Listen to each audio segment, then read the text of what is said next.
How many of you have watched the film Soul? Could you please raise up your hands? Yeah, I do too. So, as some of you may know, the film is actually about finding the spark in life. And the main characters, Joe and 22, they undergo some turning points and live their second lives thereafter. And I see myself in the movie. My situation is quite similar to Joe's. We all have a conservative parent. I've always been told by my parents, hey, study for a professional subject, become an expert, like a doctor, a lawyer, or an accountant. This can help me to earn a lot of money. Does this sound familiar to you?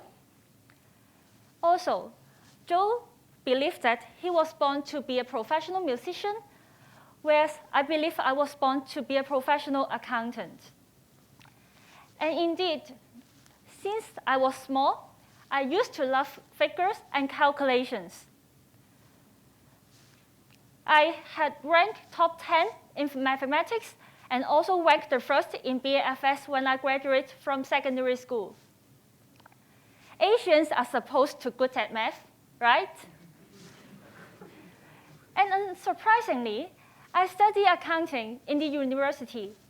I had done a few internships like bookkeeping, auditing, tax, financial service risk management during my university life, and graduated with first-class honors. And upon graduation, I finally get what I hope, which will be my big break in my career. That is, being a risk consultant in an international accounting firm. I have spent my previous part of my life believing that accounting is my true passion. However, after working for a few years, I still feel unfulfilled. And sometimes I would feel lost. Just like Joe in the movie, he found himself unfulfilled after performing the first time on the stage for jazz music.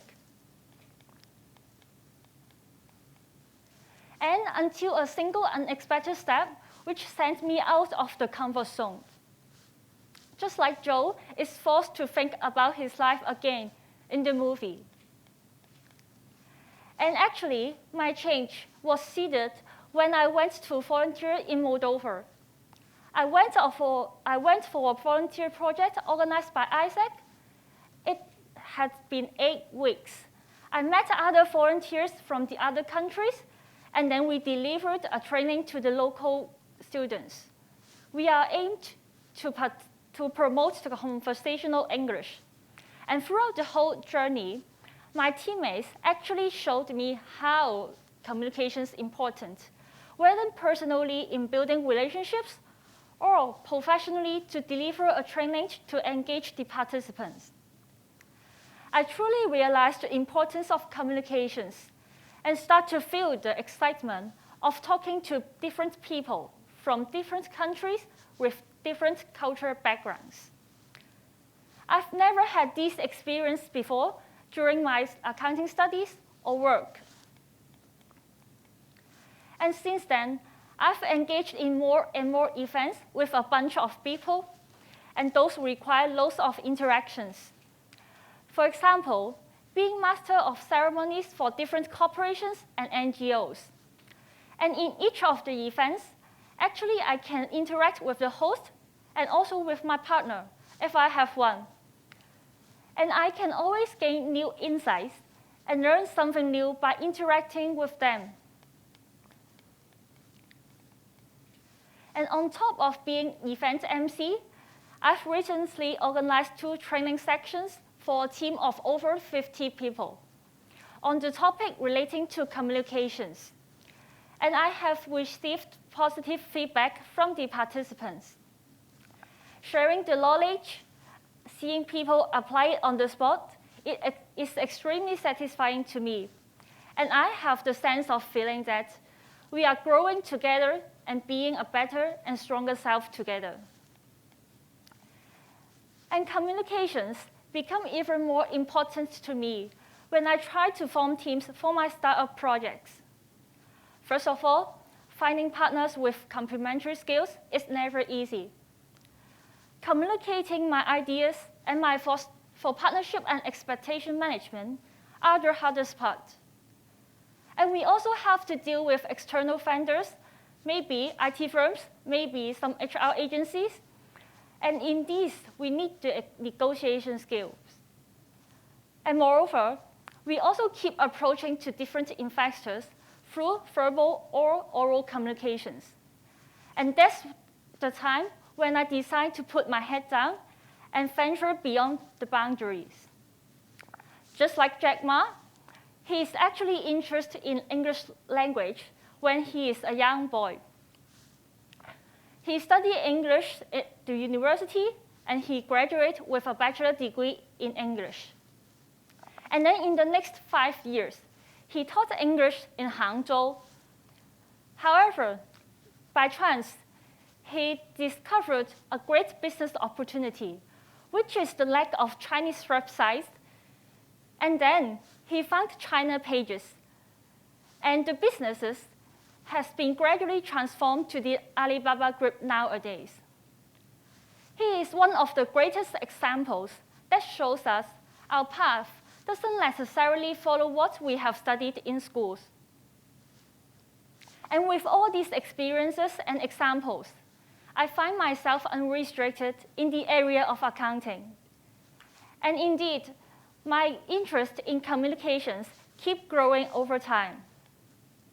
And just a few months ago, I suddenly hear a voice from my heart. I think it's the time to take an extra step, beginning from application to confirmation. I've got my offer for Master of Arts in Communication and New Media in just 7 days. And it's all out of a sudden that I think it's the time for me to take a change. And after all, I find myself in 22 in the movie. I was exploring different opportunities, like taking up different jobs, roles, and responsibilities, both inside and outside the university. But I couldn't find my spark, as in 22 in the whole of everything. In the movie, there are dozens of new human souls who can find their spark before giving born on the earth. However, not every one of us are lucky. I'm not one of them either. But in every small step I've made, I've actually learned something along my way. This may sound boring, but it's real. For example, every time I make a pitch, I practice speaking. Every time I revise my speech for the pitch, I learn how to tell a better story. I start to realize that the fun part itself is the process. Whether it's good or bad, big or small, it's this continuous process makes us a better self every day. And that's why I truly enjoy and trust the process. I've never thought about my transition from being a professional accountant to an aspiration in becoming a professional MC and a successful entrepreneur. However, nothing would have changed if this thought remained in my mind.